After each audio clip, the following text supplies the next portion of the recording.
أبرز نفسه واصلا إلى الدوحة بكل ثقة وثبات.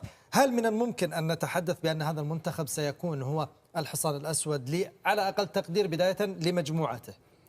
تماما أوافق على هذا الوصف. بالنظر ورقيا المنتخب البلجيكي والمنتخب الكرواتي ورقيا أقوى من المنتخب المغربي، لكن التشكيلة الحالية والدينامية التي رأيناها داخل التشكيلة المغربية خلال الفترة الأخيرة ترفع من منسوب التفاؤل وتجعلنا نترقب مشاركة قوية.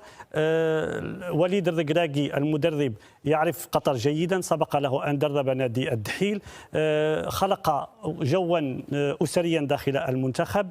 قبل أيام جاء إلى الدوحة للوقوف على الفندق، الاستعدادات، ملاعب التدريب، فبالتالي كل الأجواء الآن جاهزة لكي نبصم على نسخة قوية بحول الله. وأظن حتى اللاعبون الآن متحفزون بشكل كبير. رأينا خلال مباراة تشيلي الأخيرة هناك نفس جديد، هناك وتيرة إيقاع، التفاؤل كما قلت مرتفع بانتظار تأكيد ذلك على أرضية الملاعب. طيب، هذا فيما يخص التحضيرات الأخيرة، ولكن دعنا نتحدث عن بداية التحضيرات، المعسكر الإعدادي، المباريات الودية التي قام بها المنتخب المغربي. كيف تقيم هذه التجربة بالنسبة للمنتخب؟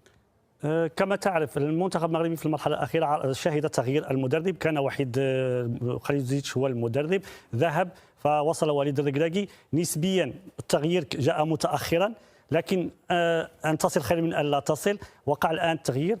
كما قلت لدينا لاعبون ممتازون يمرون بفترة قوية. نرى أشرف حكيمي مع باريس سان جيرمان، مزراوي مع بايرن ميونخ، ياسين بونو مع إشبيليا، النصيري وإلى ذلك من بقية اللاعبين. فبالتالي جميع الظروف تقول وترفع من منسوب التفاؤل على أننا سنكون إن شاء الله حاضرين بانتظار المباراة الأولى ضد كرواتيا. ستعطي مؤشرات على هذه الدينامية التي خلقناها داخل المنتخب مؤخرا. التصريحات إيجابية القادمة من داخل المعسكر المغرب.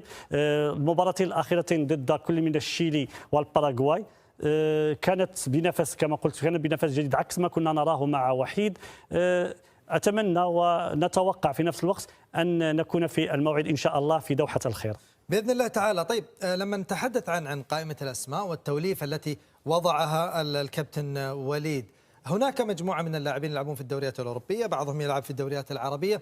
فإلى أي مدى تلاحظ الانسجام على اللاعبين، خصوصا بأن كان البعض منهم لا يزال منخرطا في الدوريات الأوروبية؟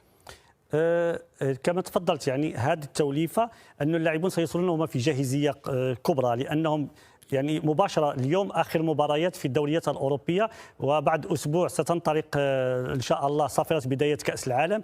هذا يجعل اللاعبون كما نقول في الفورمة، سيلعبون بنسق عالي.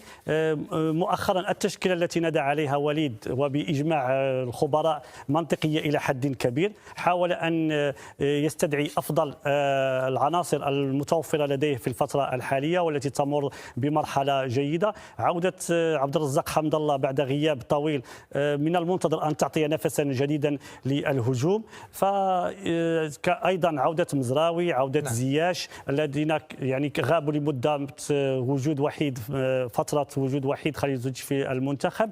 فبالتالي هذه التوليفة أفضل ما هي موجود الآن على الساحة. سنتحدث أكثر وبإسهاب أكثر عن هذه التوليفة وعن هذه الأسماء مشاهدينا الكرام. واستكمالا لهذه التغطية انضم إلينا مباشرة الآن من مقر إقامة المنتخب